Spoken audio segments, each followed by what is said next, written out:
Uh, Welcome to this special press conference on Operation Sindoor. Thank you, Rajiv. A very good evening, ladies and gentlemen.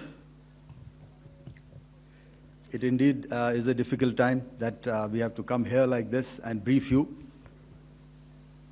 We could have done without this, but we had no choice. As the DGMO has detailed, the event was precipitated by the dastardly act at Pahalgaon. The sequence of events have already been detailed. We carefully selected the targets, and out of the 9 selected targets, the target systems that were given to the Indian Air Force were the notorious training camps at Bhavalpur and Muridke, these being further from the international boundary. Through critical target system analysis, we analyzed what was to be done to annihilate these targets and planned to engage these targets with precision air-to-surface guided munitions so as to avoid collateral damage. The modalities of planning process I will not go through at this instant. However, what I would like to show you is the results that we achieved through our targeted air strikes. Could I have the second slide, please?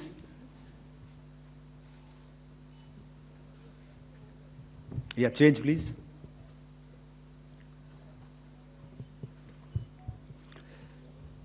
Okay. This is what the terror infra at Muridke looks like. If you see, north is as indicated, and to the right is east, where the international boundary lies. Could we have the next slide, please?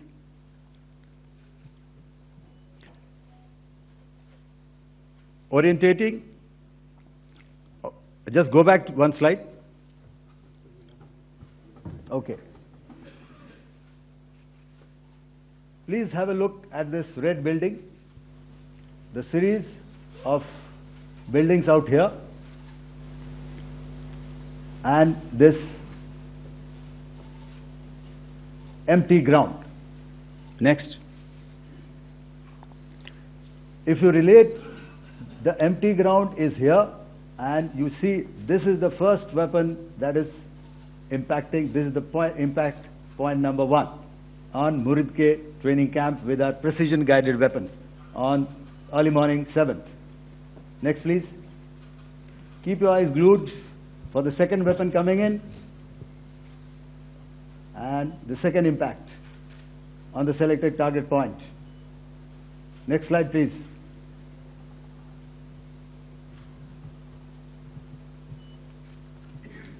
Third weapon, third impact. Continue. And fourth weapon, fourth impact. So through these targeted and precision targeting, we addressed the target at Muridke, which was the terrain infrastructure. Can you hear me? All right. Okay, I'll come closer to the mic. Now we go to the next target, which is the Bhavalpur training camp. Next slide, please. Okay, just wait. So the effect, if you see,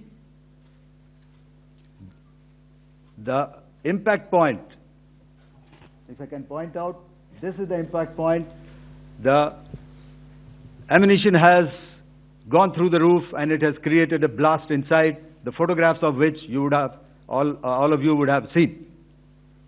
And the red building, after that there was this double-story building. It has been completely decimated by our precision targeting.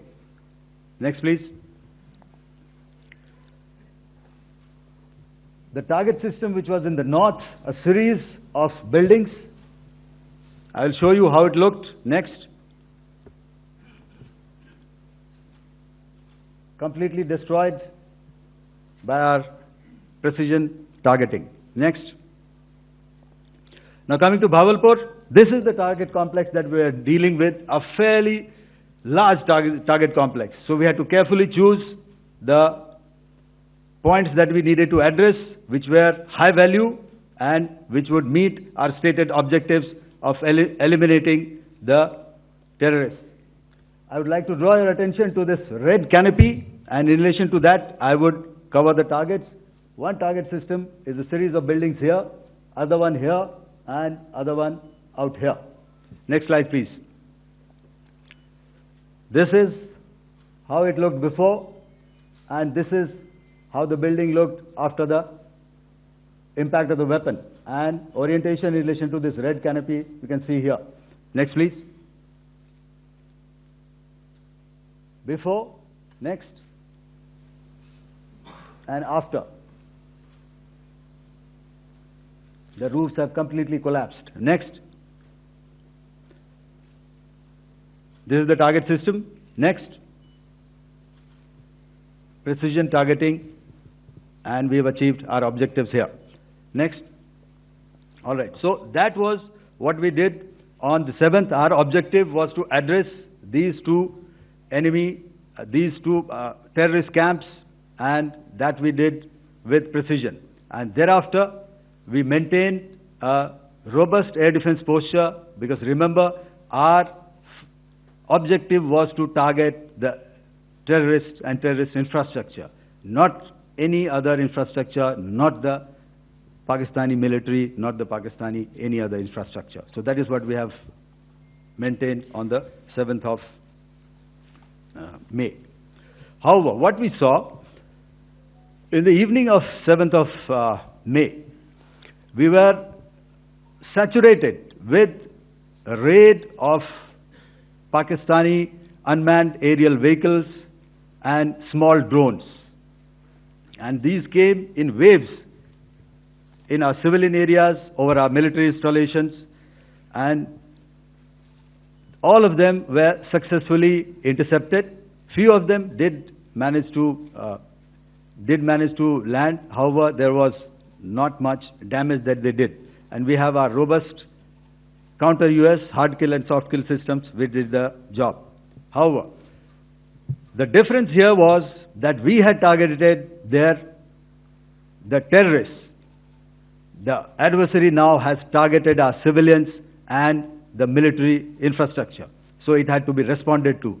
So in a quick and calibrated response, that very night, we struck their radar installations at Lahore and close to Gujranwala, the LYT installation, to indicate to him that we are ready, yet we do not want to escalate. Our fight was with the terrorists and not with the Pakistani military establishment.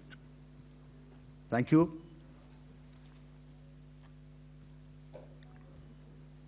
Thank you, Air Marshal Bharti. So, ladies and gentlemen, he's outlined operations not only on the night of 6th and 7th of May, when Operation Sindoor commenced, but also on the subsequent night. Being well aware and familiar with the congenital and impulsive nature of our adversary, and even though we did attempt to reach out and communicate our compulsions to strike at the heart of terror to my counterpart in the immediate wake of Operation Sindoor, the request was brusquely turned down, with an intimation that a severe response was inevitable and in the offing. We were, of course, prepared. Operations on the 7th and the 8th, Air Marshal Bharti spoken about. On the night of 8th and 9th of May, they flew drones and aircrafts into our airspace all across the borders and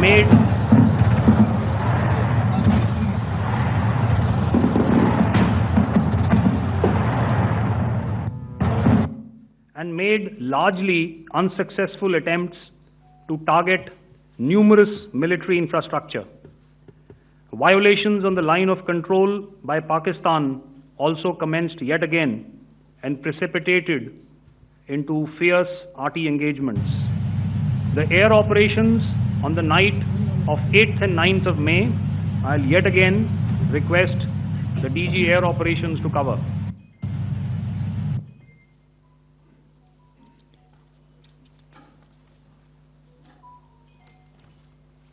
So I just covered what happened on the night of 7th and 8th. What we found that on the night of 8th and 9th, starting as early as 22:30 hours, our cities had a mass raid of drones, unmanned aerial vehicles, UCAVs, starting right from Srinagar, going down right up to Nalia. It was a mass raid in waves, and it was relentless. However, we were prepared, and our air defense preparedness ensured that there is no damage on ground or to any of the intended targets that the enemy might have planned for.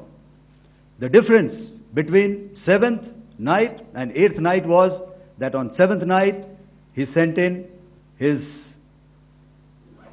Jihad class of UAVs.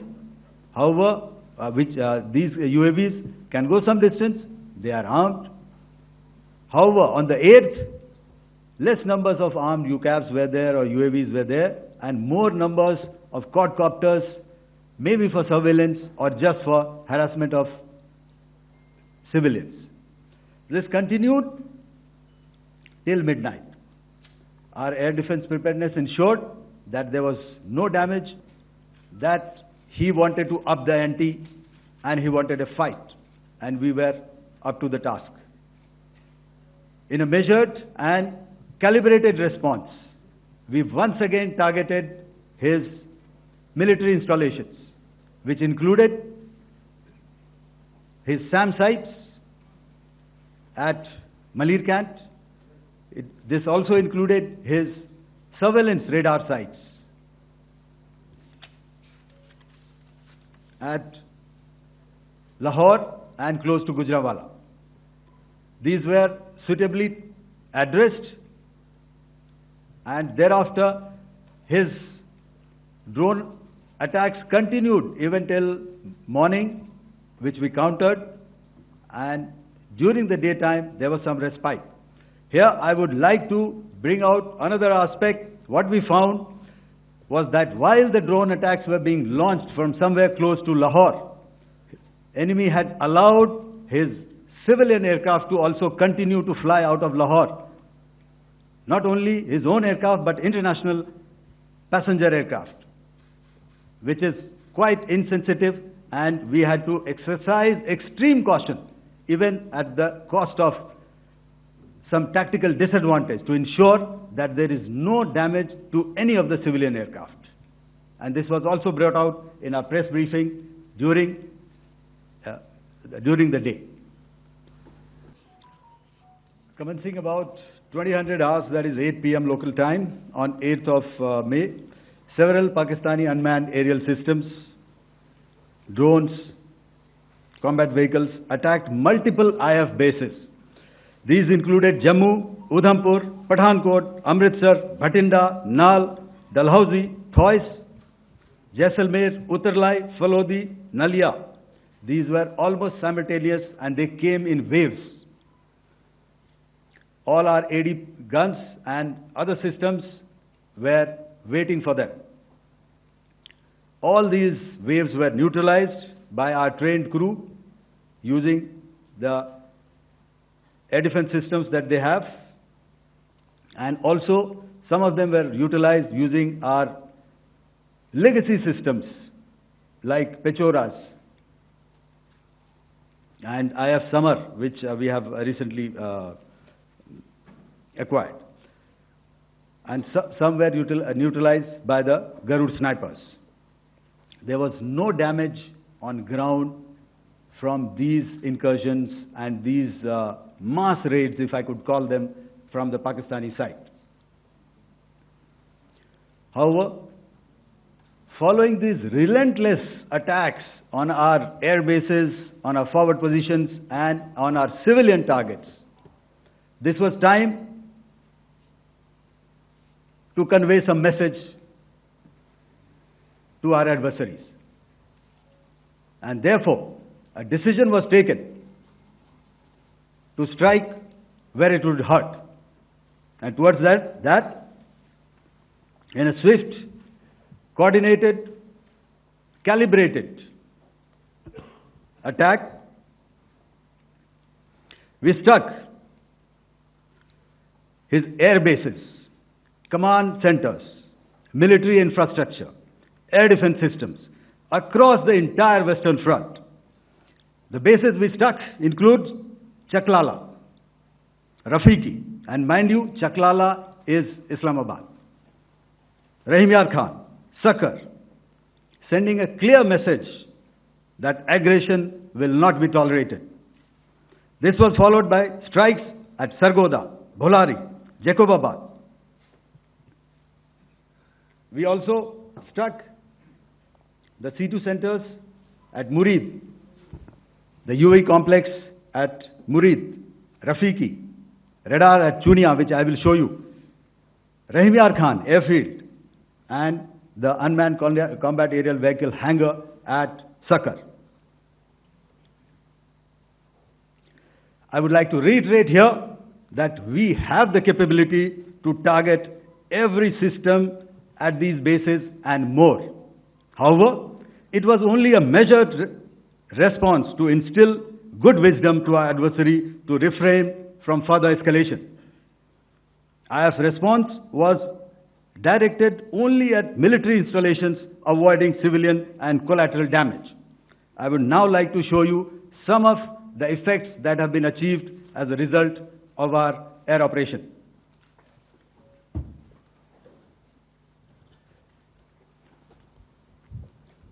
Here is the Pasrur air defense system, if you could see. Zoomed up view, this is the radar mounted on a high tower. And after the strike,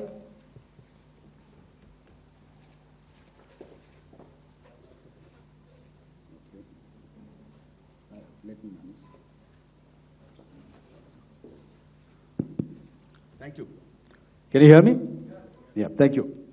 And after the strike, this is what has happened. This radar has been taken out, completely burnt. Next slide, please. The Chunia air defense radar, which was taken out on 7th and 8th. This is the radar site. A blown up photograph, once again, on a tower. Not very clear, but what you see very clearly is the after effect after we have struck. The radar head has been completely decapitated. Next slide, please. Arifwala air defense radar. In this complex, you see how it looked before, blown up image, and after really blown up. Next. Now coming to Sargoda airfield. Remember, this is one of their important airfields wherein they have a lot of assets, F-16s, other assets which they keep getting, training institutes. And we have stuck this airfield. It is not, if you zoom in here, then one impact point here on the runway and second impact point of our weapon, precision weapon on the runway. And if you see this blown up, repairing going on. Same here. Next. Rahim Yar Khan. This is the area we have struck. A deep strike out here and one complex here. So this is how it looked before, and the same. You see a big crater, another crater here, and this complex after strike neutralized. Next. Chaklala airfield, Noor Khan, once again a major air base, a lot of their logistic assets out here. This was the chosen complex that we intended to strike and convey a message. Next slide, please. This is how it looked before, and this is how it looked after our strike. Next. Sakar. We chose the radar site at Sakar. This is the radar site. And after it was struck, this is the aftermath, completely burnt out. Next, please. Aircraft shelter. This is how it looked before the strike, and this is how it looked after the strike.